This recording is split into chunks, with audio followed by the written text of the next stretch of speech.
மாண்புமிகு முதலமைச்சர் ஐயா அவர்களுக்கு என் பணிவான வணக்கத்தை தெரிவிச்சுக்கிறேன். நான் பெரும்பாக்கத்துலேருந்து வரேன்.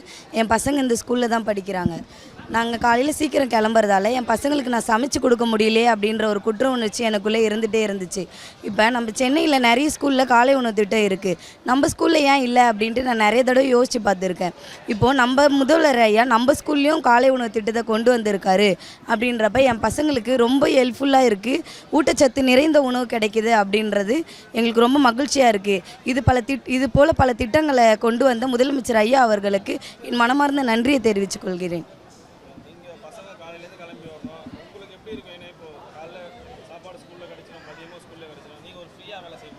ஆமாம், இதுக்கப்புறம் எங்களால் ஃப்ரீயாக ஒர்க் பண்ண முடியும். காலையில் எழுந்து பசங்களுக்கு கிளப்பி டிஃபனும் சமைக்கணும் அப்படின்றது இல்லாமல் நம்ம ஸ்கூலில் போனால் சாப்பிட்ருவாங்க அப்படின்ற ஒரு மனதைரியம் எங்களுக்கு இருக்குது.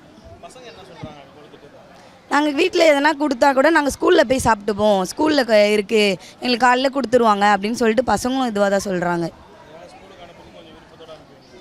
நாங்கள் அவ்வளோ தூரத்துலேருந்து பெரும்பாக்கத்துலேருந்து இவ்வளோ தூரம் அனுப்புகிறோன்னா நாங்கள் நல்ல சந்தோஷத்தோடு இங்கே எல்லாமே கிடைக்கிது, கவர்மெண்ட்டோட இது எல்லாமே கிடைக்கிது அப்படின்றதால தான் நாங்கள் அனுப்புகிறோம்.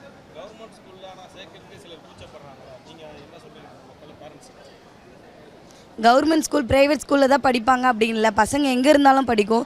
நானும் இதே ஸ்கூலில் தான் படித்தேன். இப்போ என் பசங்களையும் நான் இங்கே தான் படிக்க வைக்கிறேன்.